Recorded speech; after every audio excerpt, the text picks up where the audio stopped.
Good afternoon. Today we have an unbelievable guest in the house. The one and only Motell.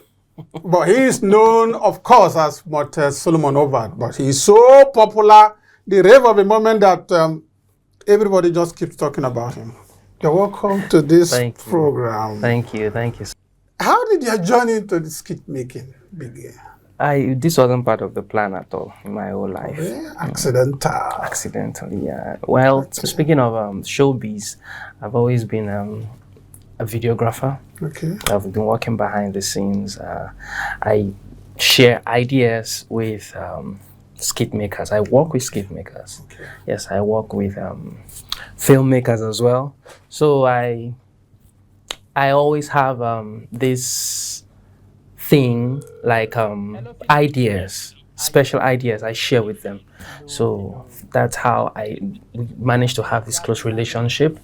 And then I had this idea. That's the idea of Philip's friend, always calling Philip beside the window to ask for 1K.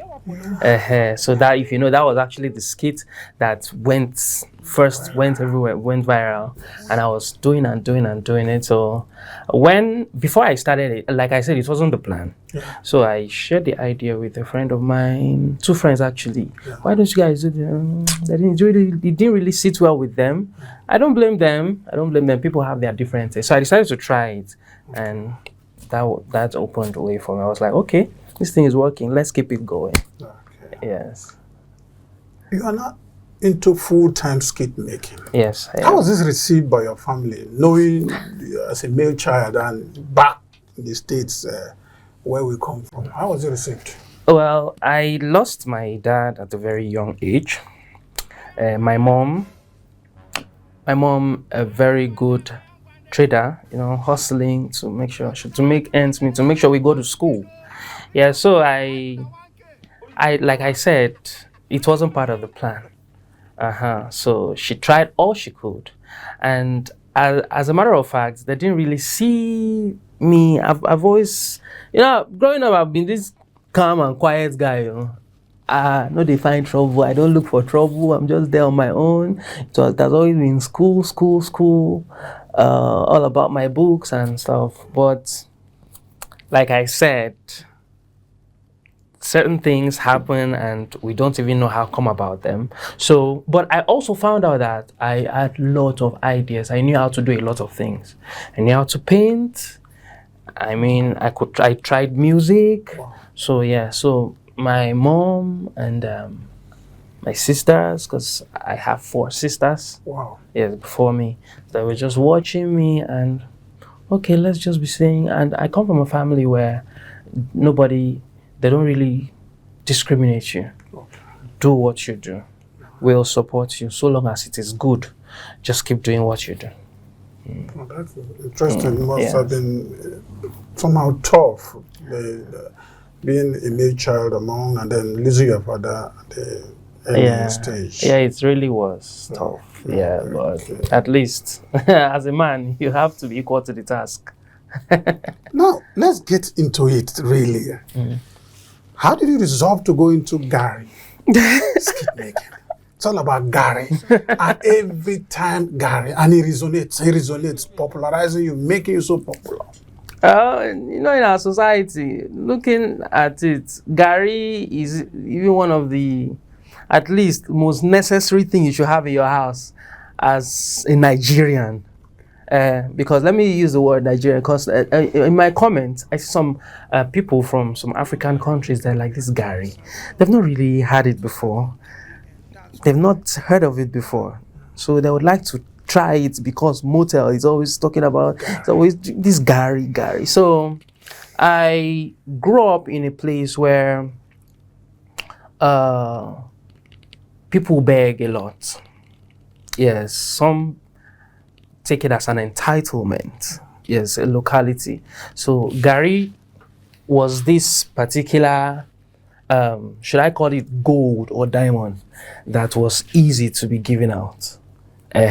So, and also when I started, although I didn't start with Gary, the first content was when I heard a friend of mine told me that rice, raw rice, could actually dissolve water from a phone.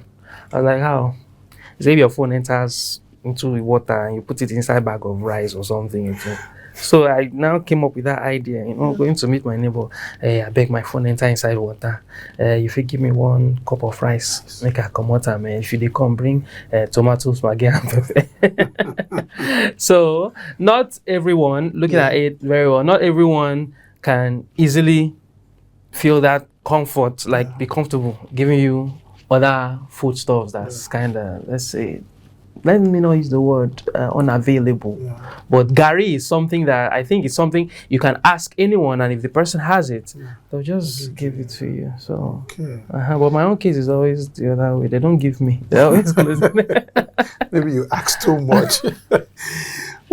Have you taken note of some viewers who interpret your Gary as a subtle commentary on the economic realities and leadership, particularly given the costs of Gary now? Is that a fair assessment? Well, for now, I haven't. If instead, I even get the opposite of it. I get comments like some people who sell Gary should actually reach out to this guy for adverts. This is an opportunity. All those Gary vendors, Gary sellers, those who package their Gary in such a way, Ijebu Gary, reach out to this guy now. And actually I've actually had lots of bookings, which I'm yet to put out the content here. So so those are the most comments I get. People don't really make it look like because of my content, the price of Gary is. But on a personal level, you should be aware of course you are aware of the place of Gary in our society. Are you concerned of the rising costs going to the current economic realities? Honestly, we have to. I don't know. I don't know where to put the blame on, where to actually put it. I don't know, maybe if I should say the government or the farmers, I don't know. But honestly, the rise of Gary is the price. Inflation is crazy. Please, let this Gary cost come down so that those that I'm begging can give me. Okay. But you are not known to speak about the ills in the society, bad leadership, bad governance, like some of the celebrities and others. Is it a deliberate attempt to stay away from the controversy that comes with celebrities taking sides? No, it's not. Sometimes I do. I have, even if I have a few friends that are in the political, that are politicians as well. Yes, I do. We do talk, and sometimes I'll say this: our discussion is so deep that I get to understand them. Yes, some of my political friends, they try as much as I can to. You can't please people. Of course, presently the economic situation crazy, but I do have some deep conversation with a few persons, my friends. Let me use that word, my friends, because I don't just fine. This is how it is. There was sometime in, was this last month or 2 months ago, the whole protest against bad governance and all. So it's okay. I had messages. I had DMs. Motell, you should. I don't jump into things like that. Is it because it's not happening to your family? Excuse you, my family. I've had family members that have been victimized. So, but this is something, I'm not one who actually jump into anything, because some people, and even some of these people who come to me saying, Motell, look at what is going on. You're supposed to use your platform to speak against the government, blah, blah. I look at these people's platforms. So you people have influence too. And there is nothing on your page. Do you understand? So I understand when people do all of that, but also I need to have some conversation with some of the close friends in politics. Like, okay, I may not know this. I may not know the meetings you might have had. I might not know what is going on in this aspect, where, there and there. So what is it? What do you think? And they'll sit me down and break it down with me and tell me, what is this? How is this done? How this is done? How this is done? And to be frank, not every news you see on the internet is true. Okay. That's it. Let's talk about your skill now in skit making. Okay. Yeah. They are typically short, sharp, and engaging. How do you manage the pressure of ensuring they consistently resonate with your fans? Well, I have been doing longer skits before now. I've been doing longer skits before now. Sometimes, this our industry, you need to think very fast, right? And if not, if you don't think very fast, they will leave you behind. So there is innovation everywhere, and you need to try as much as you can to evolve. So I started with a long, not really long, at least 2-3 minutes skits, and then I kind of made it a little bit longer, and I saw the engagement. Nice storytelling still, but when I was looking at, there are some people that are like, I do hear some things like skit is dying because it is so saturated and stuff. No, it is not. You can't say skit is dying or skit is dead. Skit is like art, so you can't say art is dead. It's longing. You need to look for a way to evolve. Yes, because if you should say skit is dead, there are some people that have not even started and they are planning to start. So what do you want them to do? They should give up? No. You should instead, you by yourself should know what is the next step, what is needed to evolve. So you'll be able to educate those that are coming up, that are looking up to you. So I sat down and I looked at it. I was like, okay, presently people don't have time. I'm not saying that those people that actually do longer skits, no, interesting ones. Shout out to all of them. Interesting. It's nice storytelling. They have their engagement. Everybody have their audience. But I am this person that I think deeper, and my kind of skits, it's organic.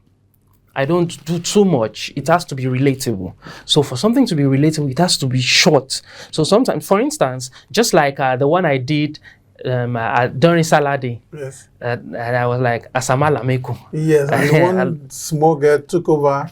That's, Have you been able to meet her? I sent them a message. I'll Yes. check my DM. My DM has been crazy. That's true. Thank you for reminding me. I have to look for that profile and check the message. I think Okay. hopefully they've reminded me, because I sent them a message like, please send me your details. I needed to gift that girl something. Oh. Yeah, so looking at making sure that the content is short. People don't have time. People have a whole lot to do. So don't expect people to just sit on your page or one video and be, where is the humor now? We need to see it. So just quickly make it fast. Make it fast. Okay. How did you feel? Because in the past 2 weeks, 3 weeks, a lot of fans have been posting your videos, forwarding them, saying this is the best skit maker now. They talk about, in fact, Motell has won me over. When you see such comments, how do you feel? I feel like when I see such comments, I'm always like, yes. I just say to myself, okay, fine, yes. And I'm this kind of a person. I'm not.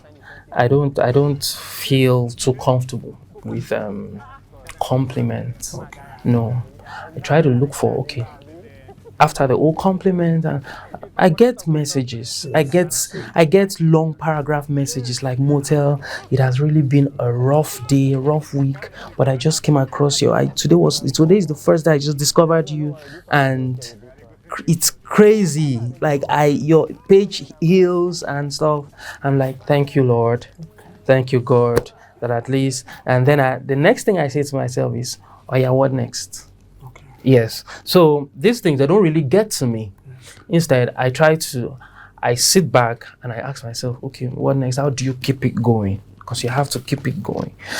And I also understand that people get tired. Yeah. People get tired. So you don't have to keep giving them the same. I get comments like, this guy actually drops the same content, but it's still funny. Yes.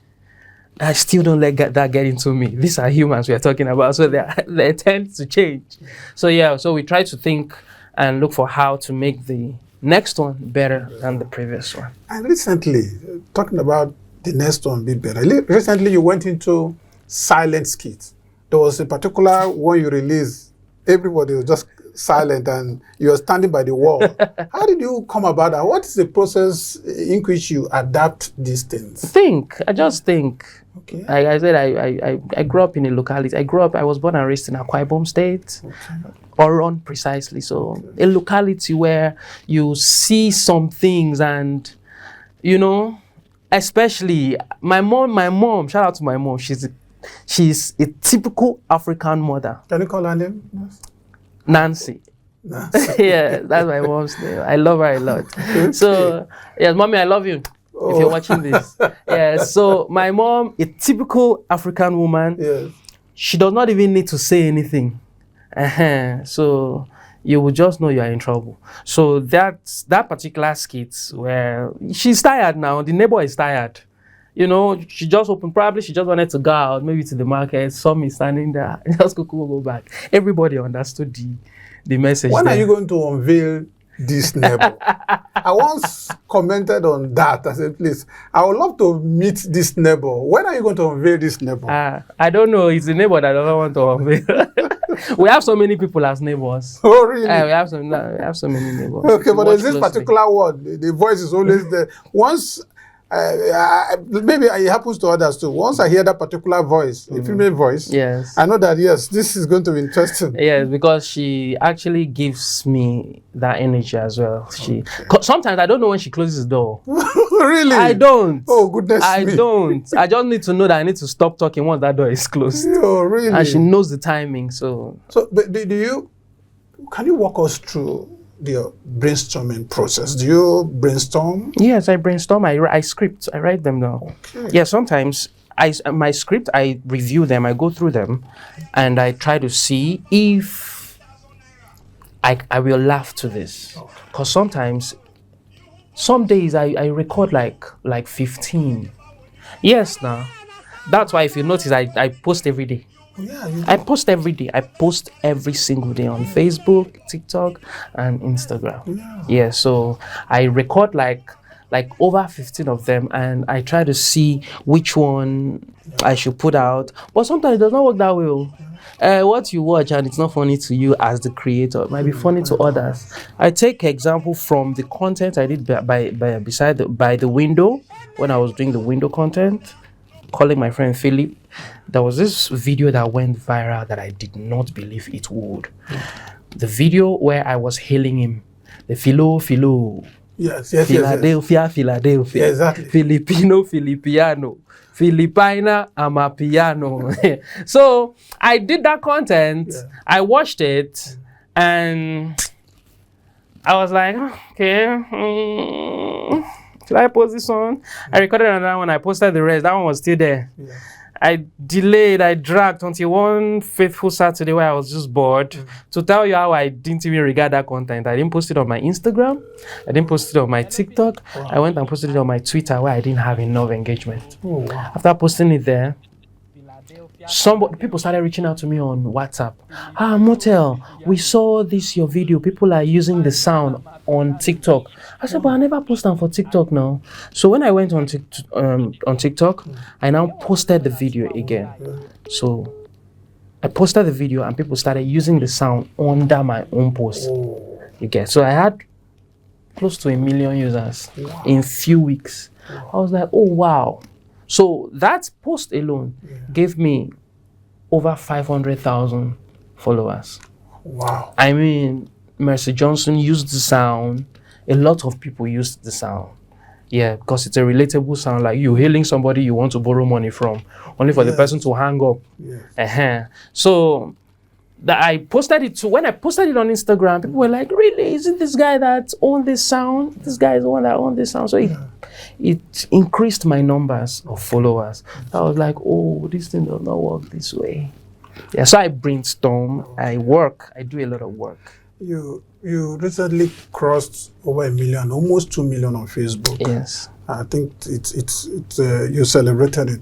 Yes, I did. I'm almost. Does that serve as a special inspiration for you to do more? Yes, it does. Because every day I check.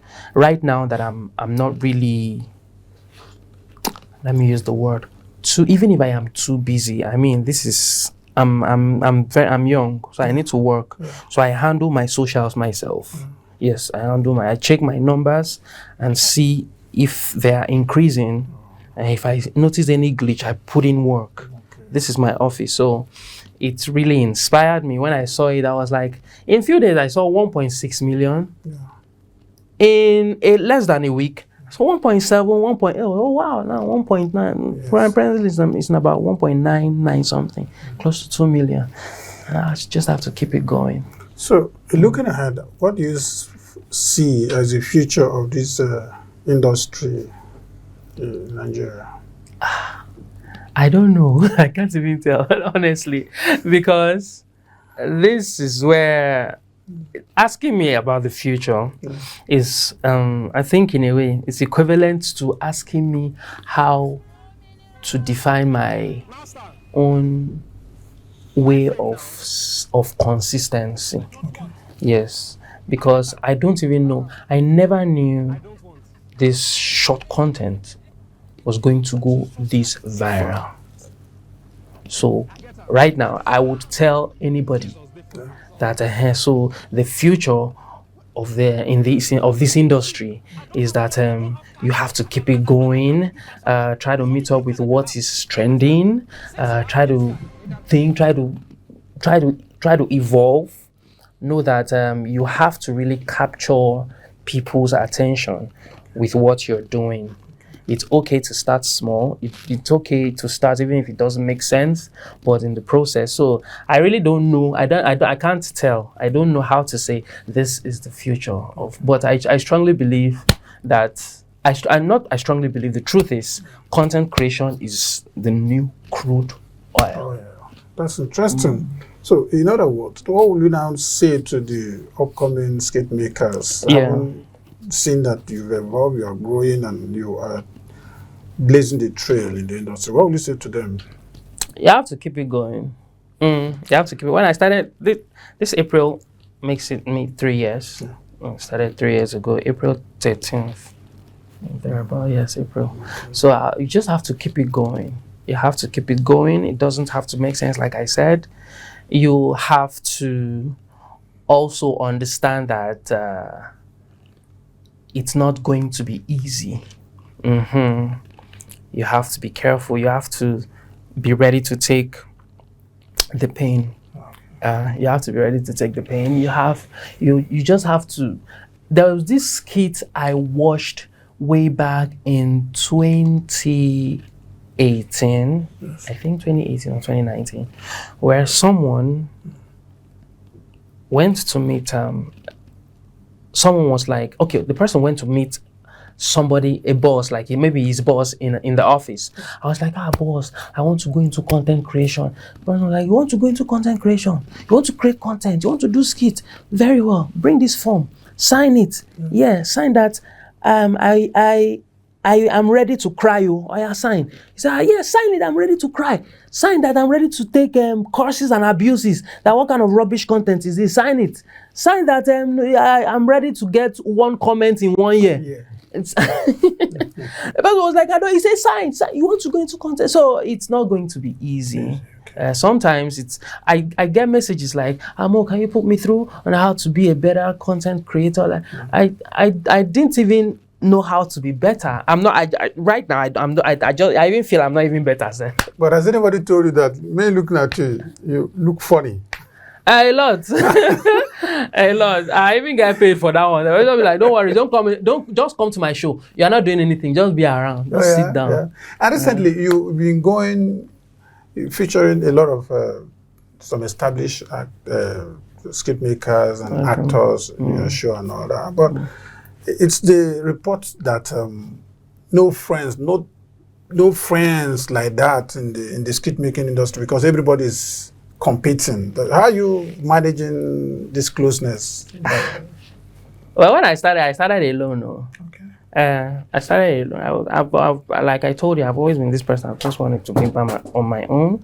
I started alone. I just wanted to keep doing what I do, keep doing my thing until I discovered even what brought about the content creation idea is loneliness. I was just in my room, loneliness and hunger. I decided to try something, and to shout out to Tunde Ednot, shout out to Don Jazzy. Okay. These were the people that first put out my content, yes, on their platform. So, Fantastic. when people say that concerning collaborating with other colleagues, Yeah. I don't see that as a problem. I can actually, but even the colleagues they see my kind of content, they'll be like, okay, fine, this guy has been doing well. And the beautiful thing is that it's just him, his face. Yes. Whosoever is behind the camera, I guess the person should be maybe his sister or his friend or somebody that wants this person to grow. You get, not somebody that is struggling like, it's only my voice that is out there. Let me also show my face. So I started content creation alone. I built it brick by brick. So even if it tries to want to collapse, it won't collapse. I will rebuild it brick by brick. Yes. What special message? You said a shout out to Don Jazzy. Yeah, shout out to Tunde Ednot. Tunde Ednot, if you're watching this, God bless you. It's okay. God bless you. And Don Jazzy too. Don Jazzy has been accepting my collaboration. Okay. I post on Instagram, I send collaboration. If you go to my page now, it's like I featured Don Jazzy on all these skits. Once I post, I send collaboration to Don Jazzy. He accepts it immediately. And I go to his DM to thank him. Oh, wow. And funny enough, he does not respond. Oh. He has never responded. Until recently, Okay. he just responded. I was like, Alpha guy, I understand. Don Jazzy is a busy person. So for him to accept your collab alone is a whole lot. Speaking of... Do you have any plan to go into Nollywood to act so their fans will see you? Have any plan like that in the future? Yeah, so I have plans to go to the big screen now. I want to do big things. So let's see your plate, your Gary plate. This boil is so special. Very special, because I don't want to hear that I have Gary, but I don't have plate. I have plates. But there's never been a time I saw Gary inside that. Is it that you're not begging appropriately? That you have Gary, give me. That's why I brought it. It's not aesthetical. It's not fancy. There's no door here, so we can't shut the door. I'm not leaving this place. So drop Gary, sir. Okay. So yes, I'll be going everywhere with this. Even recently, I flew my recent content. Yeah. I flew. We watched that. You were in the aircraft and they gave you meal and you asked for Gary. I asked for Gary. The person was murmuring, who is this guy? Aviation, people should be serving people Gary. Even if you don't want to serve people, serve me, please. Minister for Aviation, God bless you, sir. But I need Gary. It's okay. What message finally do you have for your fans? They've been wonderful fans. They flood your comment section, speak, they share. And in fact, it's one of the first things I do in the morning, personally. When I go through the news and then I go to my social media, particularly Facebook, that's okay, Motell, but then I get indication that you drop. So and I start looking. Then I still go back again to watch the previous ones. What message do you have for your fans who are so addictive to your content? My fans, people are my angels. I just want to tell you people that I just want to thank you people for riding with me from day one. I see comments like I've been watching this guy since 2023. That's true. Thank you. I can't thank you enough. I can't thank each and every one, even for some of you that just discovered me. I mean, the share, the engagement. I'll just put it's not even up to 5 minutes and I'm seeing over 100 comments. Do you people sleep on my page? Thank you. I don't take it for granted. Please keep sharing. I have lots. I've not even started. I have a whole lot coming. I have, let me not let the cat out of the box. I have new concepts. So sit back, relax. Fresh ones are coming.